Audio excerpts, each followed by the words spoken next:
Amen. Kaka achiel kuom tuke mayudore e luo kitgi gi timbegi, en achiel kuom tuke mane odhial e kinde nyasi mag Fiesta. Yawuoyi mabedegi ojing, chung e kind jathek mabende ojing. Gimosore motelo ni mienruok e amen. Chik en ni kodhiri mikalo kieo, kata oikodi moloki gi toki to oloi. Johera mag tuk amen e kindego to tijgi en goyo siboi, kama oting'o nyaka jago tung'. Jodongo mane otugo tuk amen e kindegi ng'icho gi chien gi nyadhi miwuoro ka jomatindo dhi nyime gi somo achiel kuom kind tuke makoro nyaka gitugi ka kindegi oromo.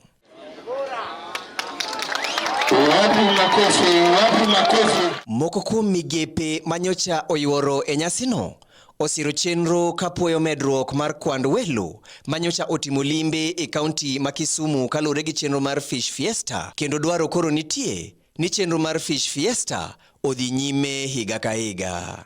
This event has attracted over 4,000 people who've come to it, who've also had the opportunity to experience the region and enjoy what Kisumu has to offer.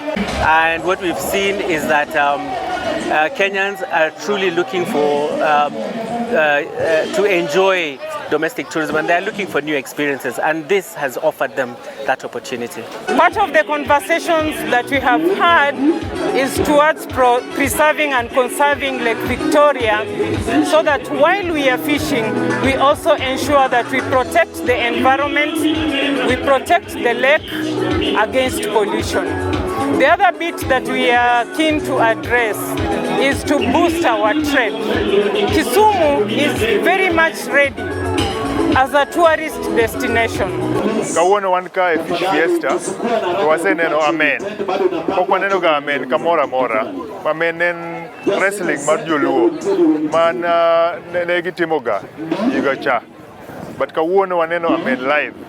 Koro ka waboga bedoga gi Fish Fiesta at least every year, so that wabed gi activities kama. But amen aneno ni en gima ber ma wanyalo promote go tourism mar Kisumu ka, kata nyalo bedo kata sport mitimo every month to final mare biro ka e Fish Fiesta. Jopiny ahinya to johala bende onyiso mor margi kalure gi kit ohala manyocha dhi nyime e dho wath mar Dunga Hippo Point. Okelo dongruok mang'eny ne jodak ma Kisumu to gi welo mobiro Kisumu ka endi duto.